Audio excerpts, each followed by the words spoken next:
बहुत समय पहले एक धर्मात्मा और न्यायप्रिय राजा था। उसका नाम था विक्रमादित्य। वह अपनी प्रजा का बहुत ध्यान रखता था और किसी के साथ भी अन्याय नहीं होने देता था। एक दिन उनके दरबार में 9 ग्रहों की महिमा की चर्चा चल रही थी। राजा ने हर ग्रह की खूबियों के अनुसार उनका स्थान तय किया, लेकिन जब बात आई शनिदेव की, तो राजा ने उन्हें सबसे नीचे स्थान दिया।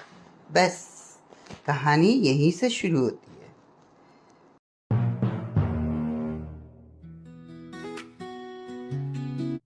शनिदेव को यह अपमान सहन नहीं हुआ।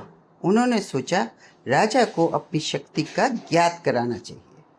कुछ समय के बाद राजा की कुंडली में शनि की सड़ी साथी शुरू हो गई। धीरे धीरे राजा की जिंदगी बदलने लगी। राजा का खजाना खाली हो गया, दुश्मन बढ़ गए, अपनों ने उनका साथ छोड़ दिया और अंत में राजा को राज्य तक छोड़ना पड़ा। इधर राजा भटकते भटकते दूसरे राज्य में पहुंचा। वहां एक साधारण सेवक बन के रहने लगा।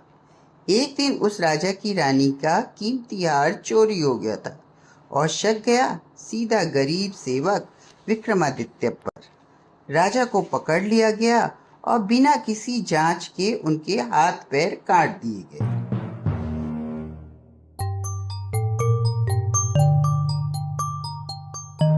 अब सोचिए, जो राजा सबका रक्षक था, आज खुद ही असहाय हो गया। कटे हुए हाथों के साथ भूखा प्यासा वह मंदिर के पास बैठा रो रहा था। तभी उसने मन ही मन कहा, हे शनिदेव, अगर यह मेरी परीक्षा है तो मैं इसे स्वीकार करता हूँ, और यदि मैंने अहंकार किया है तो मुझे क्षमा कीजिए। ये उसके सच्चे आंसू थे और यह पश्चाताप भी उसका सच्चा था।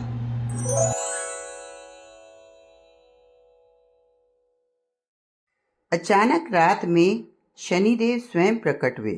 उन्होंने कहा, राजन, यह सब तुम्हारे अहंकार को तोड़ने के लिए था। तुमने मुझे सबसे नीचा स्थान दिया था, लेकिन अब तुमने धैर्य और विनम्रता और कर्म का सच्चा अर्थ समझ लिया है। जैसे ही शनिदेव ने आशीर्वाद दिया, राजा के हाथ वापस आ गए, उसका सम्मान लौट आया और कुछ समय बाद उसे राज्य भी वापस मिल गया। तो कहानी में जो संदेश है, शनिदेव सजा नहीं देते, बल्कि इंसान को सही रास्ता दिखलाते हैं।